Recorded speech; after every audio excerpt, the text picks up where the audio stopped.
La UTA, la Unión Tranviarios Automotor, anunció un paro el próximo jueves. Atención, paro de colectivos el jueves 31 de octubre.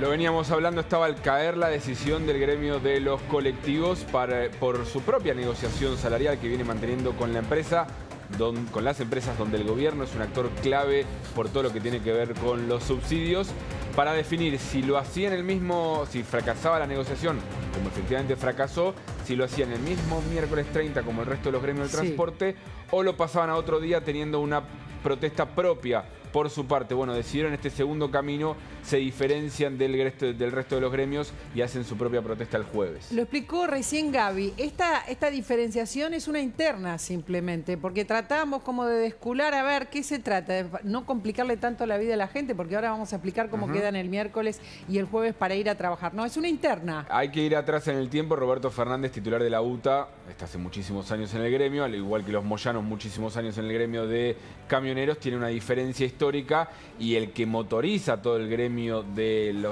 sector del transporte es Pablo Moyano sobre todo, y de ahí las diferencias. La UTA desde un primer momento salió a desmarcarse, nunca lo dijo públicamente, pero había trascendidos de que la UTA no estaba con intenciones de sumarse. Exactamente. A ver, vamos a tratar de darles la idea, por lo menos la idea hasta ahora, de cómo van a ser el miércoles y el jueves para ir a trabajar y también para salir de casa. El miércoles, a ver si tenemos los que paran, no para la UTA, pero paran todos los demás, mirá. Trenes, camiones, camiones también de todo tipo, de caudales, por ejemplo, y demás, aviones, barcos y subtes. Esto es lo que para el miércoles 30. A ver, espera, entonces no hay subtes ni hay trenes. Estoy pensando, obviamente no hay camiones para la distribución de alimentos, para nada, pero lo que más sentimos, los que están viendo la tele, son los subtes y los trenes. Sí, ¿cuál es la alternativa? Pero si hay colectivos.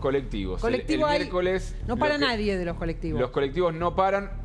Esto hay que verlo después en los hechos también, porque hay algunos sectores de comisiones internas que tienen sus diferencias con la UTA, también con la conducción de la UTA, entonces hay que ver finalmente alguna línea o varias líneas que decidan no trabajar. Pero la UTA a nivel decisión general, macro, no para el miércoles 30, quiere decir que colectivos va a haber. Es decir, si vos viajas siempre en tren, vas a poder viajar en colectivo. Si viajas en subte, vas a poder Abrimos ese paréntesis que bien abrió Gaby, que tiene que ver con las líneas que no acuerden y que deciden ir al paro igual. Ahora, el jueves va a haber que tomar subte y tren. El jueves 31 paran todos los colectivos. Exactamente, el jueves hay paro de colectivos, es lo que acaba de definir la UTA, salvo que desde acá el jueves haya alguna instancia de negociación con la Cámara Empresaria, aparezca plata también del Gobierno Nacional, que tiene que definir si sigue subsidiando y sigue aumentando los subsidios a los colectivos, o si anuncia un aumento de los boletos.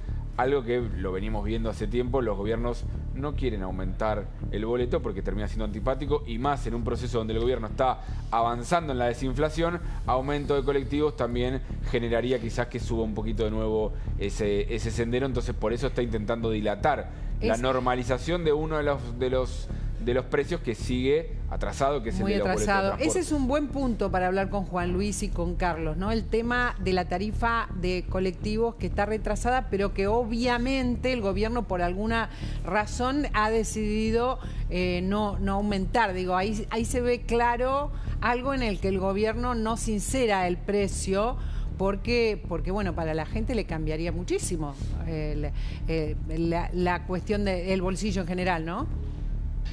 Juan Luis. Sí, mira, el tema es el tiempo que vos te das para normalizar. O sea, una cosa es querer normalizar en 6 meses, un año, otra cosa es tomarse algún tiempo más, años, para normalizar. Cuando vos tenés cuando vos tenés un precio que debería ser 100, pero es 20 o 25, para subir de 20 a 100 tenés que multiplicar por 5. Tenés que multiplicar por 5, es decir, tenés que dar un aumento enorme. Entonces, lo que pasa acá es que estás apurado por normalizar todo, con diferencias que son enormes. Entonces, eso normalmente debería llevarte mucho tiempo. Probablemente no podrías plantearte el concesionamiento o privatización hasta dentro de 4 años, por decírtelo de alguna forma. Pero eso es más allá del horizonte político que se quiere dar. Querés dar un horizonte de que yo ya estoy haciendo todo, voy a hacer las reformas, voy a privatizar, etcétera. Para hacer eso necesitas hacer cambios de precios relativos, o sea, el precio del transporte tiene que subir respecto al precio de la carne, para decir precios, un precio u otro. Entonces, eso te lleva tiempo. Si vos querés hacer todo en un año, y bueno, vas a tener problemas, porque vas a tener problemas de que la gente va a rechazar. Lo quiero sumar, Gaby, a Carlos, porque el gobierno, hay dos temas que me saltan hacia la vista, súmenme si me olvido alguno, donde el gobierno muestra sensibilidad. Uno es el tema del transporte, y el otro es el tema de la UH, por ejemplo, algunos subsidios a los que menos tienen, ¿no? Sí, efectivamente, porque, digamos, esos programas sociales aumentaron por encima de la inflación. Claro. Con lo cual, obviamente, amortiguan, ¿no?, parte del costo. Pero claramente, digamos, el tema transporte es un tema clave, no solamente porque incide en la inflación, sino también porque te puede volver a generar como cierta presión de aumento salarial, ¿no? Y entonces, digamos, la carrera inflacionaria... Que te aumente el transporte va directo al pedido de aumento. Sí, es digamos... Viáticos. Exactamente. Claro. Tarde o temprano, digamos, termina generando algún tipo de presión sindical, bueno, todo lo que significa. Entonces, digo, esa carrera del salario que trata de alcanzar determinado tipo de valores, obviamente es un dolor de cabeza. Y lo que decía... ¿Me estoy perdiendo alguno de los donde el gobierno ha decidido tener cierta sensibilidad clara, como algunos subsidios sociales y el transporte, Juan Luis o Carlos? Le llamás sensibilidad social, pero es sensibilidad política en última instancia. Claro. Es decir, es percibir qué cosas podés pasar y qué cosas se hace mucho más difícil de pasar. Y todo esto funciona, digamos, pero en la medida que vos querés subir, vos querés que los salarios se recuperen, que la inflación baje. Bueno, para hacer todas estas cosas tenés que ser muy cuidadoso, porque si vos tenés el tipo de cambio frenado y los salarios se recuperan, vas a tener con toda la fuerza, vas a volver al atraso cambiario tradicional. Y eso hace que muchas empresas, hay empresas que lo pueden soportar, otras no. Es decir, una empresa que sea muy eficiente, muy productiva, que venda, etcétera, puede soportarlo. Pero cuando vos tenés que, digamos, con atraso cambiario, vos subís los salarios porque querés compensar transporte o porque querés compensar parte de la energía, etcétera, en realidad te estás mordiendo la cola y no estás haciendo los cambios de precios relativos. La Argentina requiere tiempo para hacer las reformas. Y tiempo es lo que no quiere invertir el gobierno. El gobierno quiere lograr las cosas muy rápido. El gobierno tiene elecciones Bueno, está bien, fantástico. ¿Sabés qué? Mala suerte. No, en 6 meses no podés lograr todo. Por ahí tenés que invertir muchos años.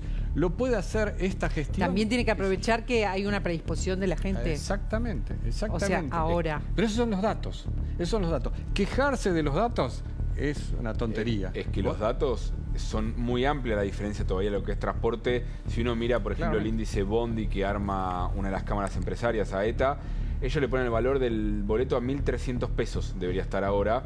Reciben 880 de entre el valor del boleto más subsidio. El boleto hoy está en 370, es decir, para llegar a ese 880 pone el gobierno, para dar un aumento de salarial, el gobierno tendría que aumentar el subsidio o aumentar el boleto. Yo aconsejo que todos miren los números esos con cuidado, porque lo que tenés que exigir a la empresa es que sea eficiente. También. Porque cuando es eficiente, vos podés bajar un poco el precio que necesitas. Por ejemplo, el precio del gas. Se hablaba siempre que el precio del gas tiene que estar en boca de pozo $6 el millón de BTU. Bueno, ya con las ampliaciones, con lo que estás haciendo en Vaca Muerta, ese número no es $6, $4, podría ser $3. Sí. Claro, pero el 1.300 no lo tomo como válido, pero de 800 a 1.300 claramente hay una brecha donde seguramente esté en el medio. Pero sabés que con un poquito de suerte a lo mejor lo bajás a 1.100 o a 1.000 pesos y entonces la brecha que tenés es menor. Es decir, es central que las empresas se vuelvan eficientes. Sí, y para eso necesitan mucho. Me parece que eso lo podemos hacer extensivo a las prepagas, a todo, ¿no? O sea, el gobierno también tiene que arbitrar porque las empresas no están siendo eficientes. Hago un pequeño parate para algo que me importa un montón. ¿Por qué me importa un montón? Porque es como